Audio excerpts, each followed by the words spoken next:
I have companies that consistently exceed their forecast. Like, who exceeds hockey stick level forecast? Well, the problem is a lot of our founders aren't putting hockey sticks out there. They're putting like, oh, I know we're going to close these deals and this deal. That's all they put.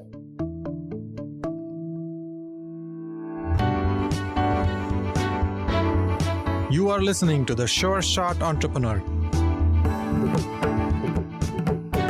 a podcast for founders with ambitious ideas. Venture capital investors and other early believers tell you relatable, insightful, and authentic stories to help you realize your vision. Welcome to The Sure Shot Entrepreneur. My guest today is Victor Gutwein. He's a venture capital investor, managing partner at M25. He grew up in northwestern Indiana and went to college at University of Chicago. He primarily invests in the Midwest. Let's learn from him what kind of startups he's looking for and how he evaluates opportunities. Victor, welcome to the Sure Shot Entrepreneur. Thanks for having me, Gopi. Excited to be here. Tell me about yourself, starting with college. You went to University of Chicago, and from there, quick story on how you got to M25. Of course. The University of Chicago was a great place to be of a young tinkering entrepreneur. I actually launched my first startup as a freshman, which was a scooter startup. And this was before all of the scooter startups like Bird and Lime that we know nowadays. We had some of those kind of same ideas, but we didn't get super far. Ultimately, it was a failed startup, but what it did was it got me more plugged into the tech startup ecosystem and the venture capital ecosystem. I was even on the founding board of a student-run venture fund at the University of Chicago. That was pretty foundational because I had never heard of venture capital before. And while it was pretty small amounts of money we were working with, it was emulating a venture fund, and I really enjoyed that experience.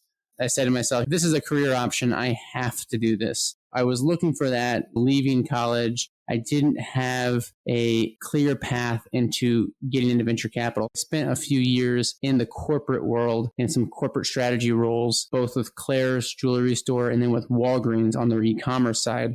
I appreciated those, but I was still itching to do something more entrepreneurial and more in the realm of venture capital. In 2015, I was able to convince some friends and family to back me M25's first fund. It was a whopping $1 million. There weren't any big press releases about that, but it did give me some amount of capital to start making angel investments. I went full time on this and started to get as plugged into the community as I can. Our thesis was pretty similar, investing in the earliest stages of startups in the Midwest ecosystems. Back then, especially, it was pretty easy to get access to even some pretty quality deals as relatively a nobody. And I just started hustling, building up deal flow, trying to get our name out there, our reputation. I met my partner, Mike Asim. He joined just before the launch of our second fund, which was in 2016. That was a $11 million fund two. Still the same strategy. You could write a little bit larger check now, but we were doing a lot of deals across the Midwest region, all in that earliest stage and pretty generalist strategy. That has worked out pretty well. We are now into our third fund. We closed it earlier this year, a $31.8 million fund three, giving us some ability to lead rounds, to be a little bit more impactful on the cap table.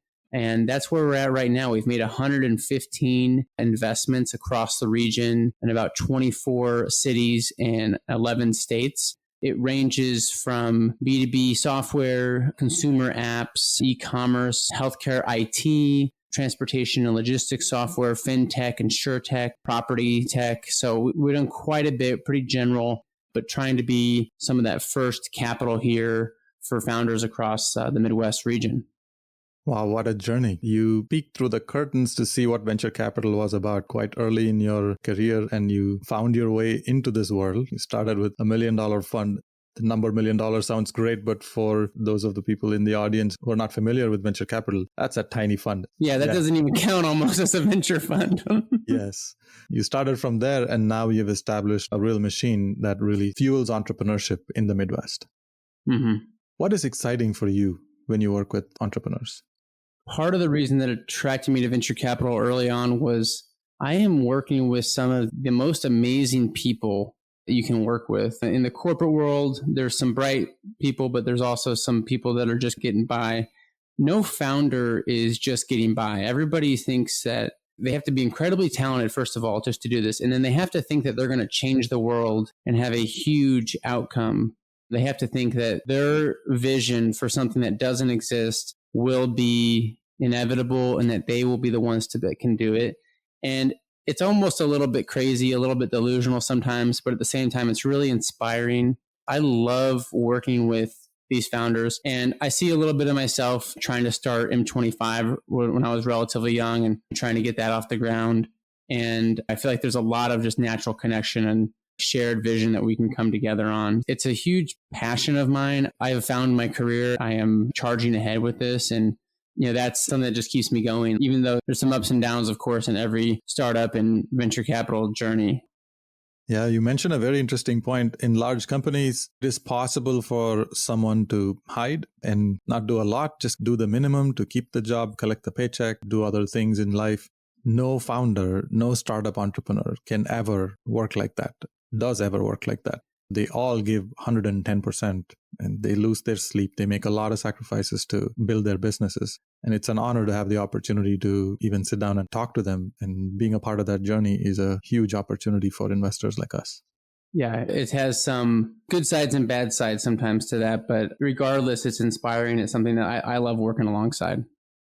You invest primarily in the Midwest. Can you give a little more description on what you invest in, your region? You mentioned a few topics earlier, which is quite broad. Can you give a little more color on the kind of startups you like to invest in? Yeah, of course. First, just hammering in on why we invest in the Midwest and what that means to us. When I was first starting, it was, to me, pretty clear that there was an opportunity in the earliest stages to invest in Midwest headquartered companies, because when you look at the capital sources available to a founder, it's hard to find real risk-seeking capital for things that don't have hard assets. It's not farmland. It's not a manufacturing company. It's not real estate. And people around here, that's what they've made their money on. For the most part, they haven't made their money off of being an early investor in Facebook or Uber. The angel community, the early venture fund community, is much further behind here. Companies don't have that opportunity to tap into their network and raise that first $1 million. That's changing a little bit as there's more and more success stories, and as COVID has allowed founders to reach out and establish relationships, not just with people in their immediate region, but it's still going to be a struggle. And it definitely was when we first started. We thought, hey, this is an opportunity because we are seeing great founders. We're seeing great companies with huge potential.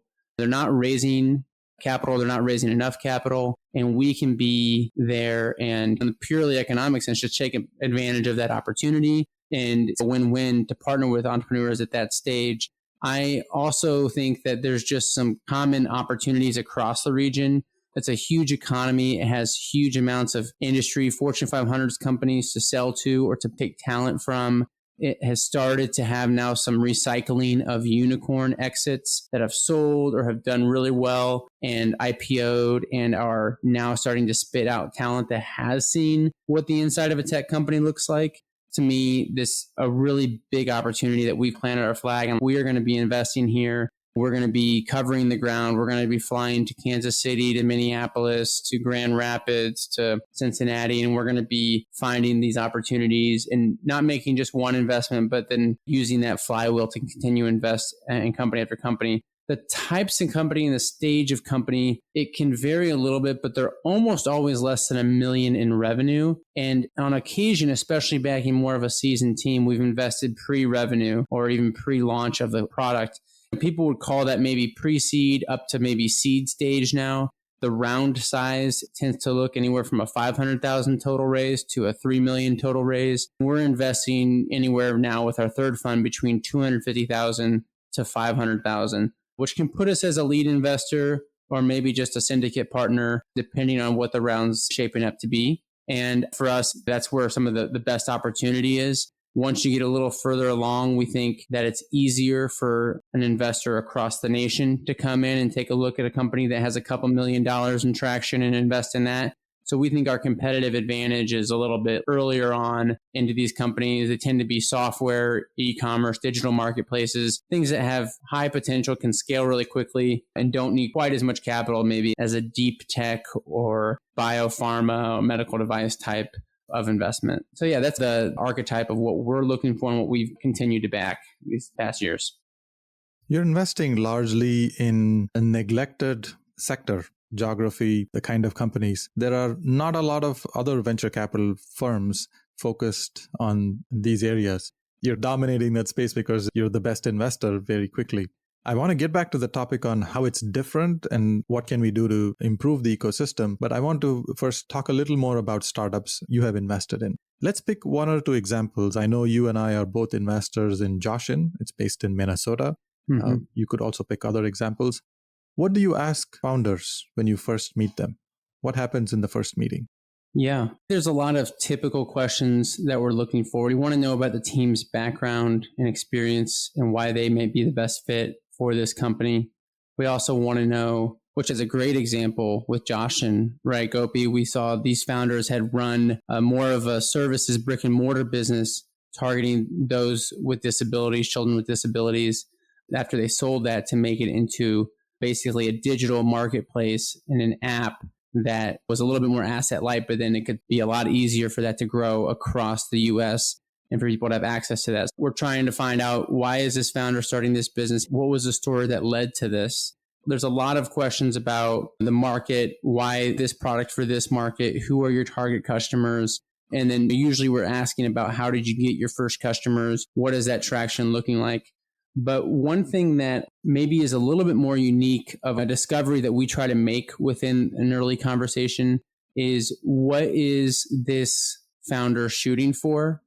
In the Midwest, we often suffer from founders that have something that could be really high potential, could be $1 billion plus company, and they're content to be more of a bootstrapped or aim towards raise a first round of venture capital, aim for profitability, and sell for a more modest outcome, which is not necessarily a bad thing at all. And there's a lot of great outcomes that can be like that. But we are looking for more of that Silicon Valley growth mindset with Midwest roots. Sometimes we have to encourage that or enable that with our founders to swing for the fences and not to do a little bit more conservative of a path. I try to say, let's not just make the front page of our local business journal newspaper. Let's try to make national headlines, the front page of the Wall Street Journal. Let's try to push the opening bell at NASDAQ or NYSE. Let's think for those types of goals. And we've had founders, I would say, that I've been across that spectrum, and I've seen the transformation sometimes when people maybe start off thinking that their business is like, hey, if we could sell this for $20 million, that would be great. And then maybe through working with us, maybe through our conversations, they're starting to think bigger. They're starting to think a bigger impact. And we're excited to push on that and help those founders maybe shoot for those dreams. Yeah, that's maybe one of the unique questions that I'm looking for in my region, because that conservative mindset may be less prevalent on the coast. So one of the striking facts for me is that a lot of industries in the real economy is in the Midwest, in the US. A lot of the tech companies build solutions and eventually start selling to customers in the Midwest. I wonder how entrepreneurs can prepare so that they can capture that market and not wait for coastal startups, mainly Silicon Valley startups, to build those solutions and be ambitious about targeting customers. And they are in the Midwest, right in your backyard. Yeah, well, Gopi, that's the prime example of what is an advantage out here. And that, like a founder out here, they may not have the most access to capital. They may not have been working at Facebook or Google early on. I have a couple examples in mind of founders that are coming out of an industry and just with a tech product, and they can get to market a lot faster. One of them is a healthcare software called Authentics. It sells into large payers, providers, and pharma companies. AbbVie is a customer. Anthem is a customer. That's another big one. These are relationships that this founder, Amy, she had many of those prior to leaving and starting Authentics. She was working inside a lot of these healthcare companies. Alongside them, she had a consultancy at one point. And she knew exactly this pain point that they were facing. It has to do with customer data coming in and being able to actually make use of that and process that at scale. She built as a very successful so far. It's already advanced a lot and raised a strong Series A. And that's a prime example of, not coming from a Silicon Valley tech background, but coming from an industry background, recognizing that need, having great founder market fit, and then starting an incredible growth company right out of the bat, having some big contracts with some industry leaders. Another example would be a company called Movement. This founder worked for a couple of years at a rapidly growing trucking brokerage called Circle Logistics. He left that after seeing a need to make a part of his work significantly more automated, saw that across lots of both the shippers and the agencies, the brokerages that needed to send out RFPs. They needed to do bidding processes much more automated. He saw that need and he was able to go to a lot of early customers as well. Once again, strong founder market fit, recognizing a need and going out there and building it, but not necessarily with a traditional Silicon Valley unicorn type background. That's maybe one of the biggest opportunities this region has. And we're really excited about seeing those stories progress. This is very interesting. We are talking about founders in the Midwest, and I see that they have a natural advantage where most of the customers that they would want to sell to are an hour, 2-hour driving distance away. And more importantly, because they've lived in that area, they've probably had a lot of informal conversations about how these businesses are run, where the challenges are. It's a lot easier for the founders to empathize with the customers, much, much more easily possible than two kids in a garage in Palo Alto. But yet, a lot of the Midwest founders struggle. Why is that the case? What happens and what are some mistakes that they make? Yeah, some of the common mistakes that we see, because we've seen all of the mistakes that you can make probably across our portfolio, but some of the common mistakes or just issues that they face would be, we have historically lagged in being able to attract experienced talent that has been at a rapidly growing venture-backed startup before. We just don't have as much of that in the region. We've also lagged behind on being able to attract large amounts of venture capital like we see in the news in Silicon Valley or New York or LA. And both of those are a little bit more network issues. I see some of my companies rapidly evolving to be able to have their headquarters and main center of operations in Minneapolis or Cincinnati, but then taking on talent remotely. Many were doing this before the pandemic. Astronomer in Cincinnati had gone to, that's our headquarters. That's where a lot of our leadership is, but we're hiring people across the US and even some people across the world. And they made themselves remote first to solve that issue of not having access to all of the talent they would need just in Cincinnati.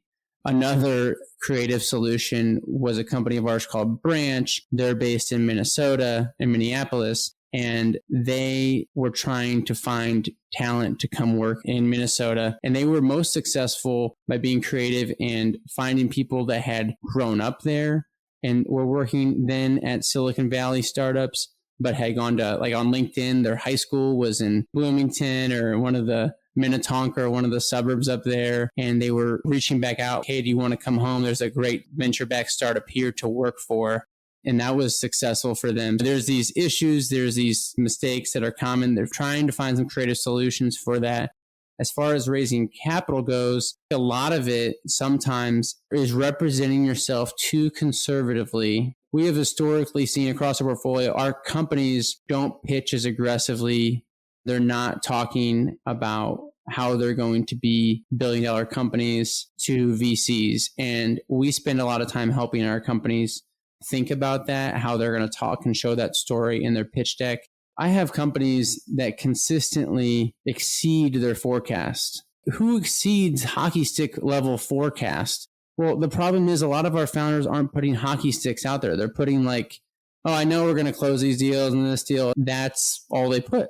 And I'm like, Chicago founder in the healthcare space. And he's like, yeah, we're revising our forecast upward. I just get a simple email. I'm like, so you beat your forecast? He would never have put that on a pitch deck. And I had to coach them. I'm like, look, we have to show what's possible with your company. People are investing in the future. They're investing in a vision.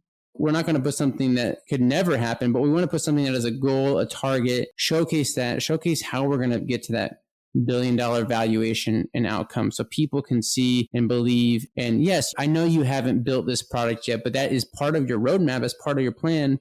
And that will add ACV. That will add additional customers we can target. That's how we're going to grow faster. That's the type of the stuff and maybe common mistakes I see across our portfolio that, once again, maybe those are a little bit more unique to Midwest founders than they are in Silicon Valley. Yeah, talent and capital both are challenges indeed. The talent is a problem for many, many startups because it's really hard to convince employees to leave a nice, high-paying job and take a huge, risky opportunity at a startup. I can imagine why that can be extra challenging in the Midwest because that culture doesn't exist in the same way it does in other startup ecosystems. Capital is definitely a problem. I remember I was a speaker at a FinTech conference in Omaha, Nebraska a few years ago, and I was told that Omaha, Nebraska had the highest density of millionaires in the country. And yet they don't invest in startups. They're not angel investors. They're not investing in pre-seed, seed stage, pre-revenue companies. And even when they invest, they want to take a huge chunk of ownership and reduce their risk. That's not how venture capital works. I hope that we can change some of that. But what can founders do? What tips would you give to founders so that they can more easily attract talent and more easily attract capital and solve other problems, make it more interesting for investors? Yeah. Some of what founders should do early on as they're trying to raise maybe that first round of capital, you have to tell a story that's going to be unique and on the edge of unbelievable, but still, if you get the right person with the right thesis, they can imagine that vision with you. It is practicing storytelling, practicing pitches. I do tell founders to pitch and constantly refine, but maybe you start with more friendly investors, people that will give you some real feedback, but not sugarcoat it. Because a lot of times, if it's an investor that you've never met before, they're going to be a little bit more gentle with their feedback or not give you any feedback because they don't want to come across as a negative relationship. Go to people that you have met before that have indicated willingness to hear you out, pitch, get feedback, refine that pitch. And when you are raising, then you do need to talk to as many investors as you can to get an audience and a sense of what the market is saying about your company, about their willingness to invest. Ultimately, you want to have multiple people discussing terms with you so that you can get a sense of what your amount you can raise and the valuation. A lot of times, once again, here in the Midwest, I feel like we just settle for the local investor that's willing to give us a shot, but those aren't always the best terms, or that may not be the best investor for your business. I want founders to get a market of ideas and influence and opportunities to take on capital from a larger group of investors. I do encourage that quite a bit. As far as what founders can do to attract talent, this is one of the biggest struggles now, and especially if you don't need capital, you need talent, and prices are going up. We've seen some of our teams having to pay, even if they're based in Columbus or they're based in Indianapolis, they have to pay salaries to their engineers because otherwise their engineers can just work remotely for a company on the coast. What is going to be the reason they'll work for you, especially if you don't have the same type of capital behind you to hire them? I say that there has to be some positive culture, reason to work there. But at the same time, you have to be constantly tapping your network, especially as a CEO. Eventually, your job becomes just two things: hiring and retaining talent and raising money and keeping the business financed. That becomes basically your job as the CEO. Thinking about that early is important. Yeah, I've always believed that entrepreneurs will do better if they are in their own home ground among their friends and family instead of uprooting them, moving them to a different place just to build a business. I actively invest outside Silicon Valley and Midwest and other places as well. It's interesting to see that it's becoming more possible for entrepreneurs in Midwest and other places to have access to good investors, and local investors like you are also building the ecosystem, which makes it possible for entrepreneurs to stay where they are, And I really hope to see more greater companies coming out of the Midwest. Same. How do founders react when businesses don't work out the way they do? Do you push them to be aggressive with their goals? And when they fail, what can you do to help them? Once again, coming from what I'm seeing here in the Midwest, I feel like typically we have founders that are fearful of failure and they stick around in a business that has very limited upside because they don't want to throw in the towel. We don't have a culture that recognizes that it's okay to have given your best and failed. A couple examples are a company that at one point was really promising, had lots of users and growing revenue, but ultimately wasn't going to be able to compete. And that became clear, had done a down round, had really struggled. The founder still was working nights and weekends, Uber driving to pay for the one employee that they could retain to keep the business afloat, while also racking up a lot of credit card debt on their personal credit cards. It was a really painful thing to see because while I admired the founder's grit, I just knew that if we had been in Silicon Valley, that founder would have gotten enough encouragement from other investors to say, it's okay to fail. We can start a different one. We can work on something else. And we didn't have that. Another one in a smaller ecosystem that we've invested in is afraid to wrap the business up when it's pretty clear that it should be, because that founder and that company had been a darling of this ecosystem that hadn't had a lot of tech companies come through it and raise venture capital. And for that company not to do so well would be a stain a little bit on the ecosystem. And at least in this founder's mind, I think we can encourage it to be over that founder to work on something else, to not continue to defer salary and just the opportunity cost for that founder to do that. But there's a lot of loyalty to investors. And if you take money, a lot of founders will be resistant to not doing everything they can possibly to return that money, to sometimes I think the detriment of themselves. As an investor, we know we're going to lose money on some of our investments. That's a mindset that I see around recognizing failure, when to call it. I try to be helpful and gentle in those moments, but I also think that sometimes there's just so much cultural pressure as well. That's not everybody, of course. Sometimes we've had founders maybe throw in the towel too early, but in general, that's maybe something that I see within our ecosystem. Yeah, that fear of failure definitely hurts founders. If we can get over that and use failure as a badge of honor, which is very common in the Silicon Valley, then that brings a huge change. It's also the issue is if people are scared of recognizing a failure, it's going to cause people a lot more resistance to starting up a company. We're going to have less companies formed, less shots on goal for our ecosystems. A founder, instead of doing a failed company and then writing that off and then starting one that is successful, maybe bringing some of those same investors on board. Instead, we're maybe languishing with spending twice as much time on a business that we should have maybe wrapped up by now. That's the opportunity cost. And we aren't signing up to start a new business because they're worried about failure. This is a very useful point for entrepreneurs. When businesses face issues, smart entrepreneurs try to find a way to mitigate problems. If failure is a problem in the culture of that ecosystem, they begin to aggressively think about how to mitigate and try to preserve instead of looking at the opportunity to double down and maybe grow even more aggressively. They just do not want to fail. And that attitude brings a lot of conservative thinking.